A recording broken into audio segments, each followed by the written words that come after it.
You know, firework injuries have skyrocketed over the years. Most happen in the days leading up to and then after the 4th of July. We've got Spring Fire Rescue Team Captain Michael Alaniz live with us this morning. He's joining us from Fire Station 71. Did you get any rain up there today, or were y'all like bone dry? Oh, it's just starting to drizzle right now. Oh, okay. We're kind of preparing for the rest of the day from here. So you're getting a little bit. Okay, so last year, Captain, 11 people died and nearly 12,000 were treated for injuries because of fireworks. A lot of the times, too, it's the sparklers that are causing these injuries. What kinds of injuries do you see? A lot of times you see, burns to the hands, injuries to the hands. Improper use of the fireworks, unfortunately, improperly disposed of, improperly lit off. Of course, you always want to be safety. Safety is your primary concern. You want everything prepped and ready before you begin lighting fires. Well, what are some tips to celebrate safely, in terms of the location? Are we looking for grass, concrete, an open area? Some things you want to do is make sure it's a solid surface, something that won't cause a firework or whatever you're lighting off to fall over. Before you light off any fireworks, you want to actually have you read all the warning labels. All the labels should be printed clearly on there. Be very thorough with that. Have a responsible adult lighting off the fireworks. And at all times, many of them aren't meant to be held in your hand, so it should be lit off on the ground and stepped away from at a safe distance.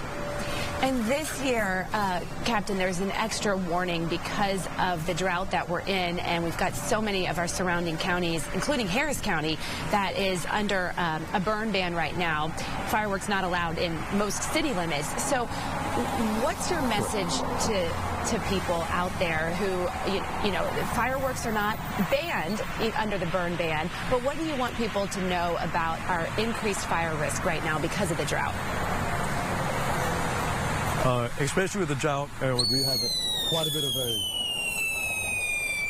a bit of dry grasses in the area, which increases the chances of a fire to spread. With that, be especially careful with pine needles on the roof of your homes. That causes many house fires once they're lit. Especially aerial fireworks that come down, they're gonna have to land somewhere. Oftentimes it's on dry pine needles on the roof of houses. After you dispose of your fireworks, many people put them in the trash cans and put them away. You want to be aware of where you're putting them away at. Either douse them in water or a bucket of sand. Okay, and we see one going off there now. We want to light these one at a time while you get back. How far back should we be? A safe distance, of course, depending on the area, location you're at. A safe enough distance so far back that you're not getting injured, can strain to your eyes, any kind of burn or thermal injuries from there.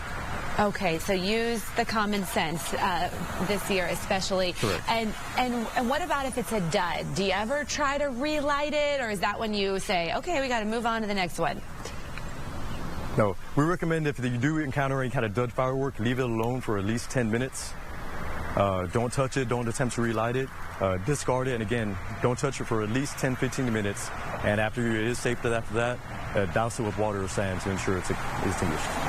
And what about kids? I believe they have some child-friendly fireworks. Should they ever light one, though? They should not. They should always be under the supervision of an adult. Okay, so leave it to the pros if you can.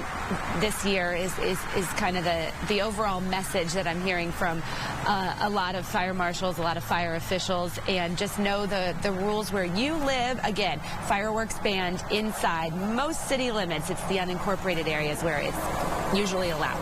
All right, thank you so much, Captain Michael Alaniz from Spring Fire Department. Appreciate it. Of course. Thank you for your time. Thank you. Have a good day. All right, hope you all have a safe weekend.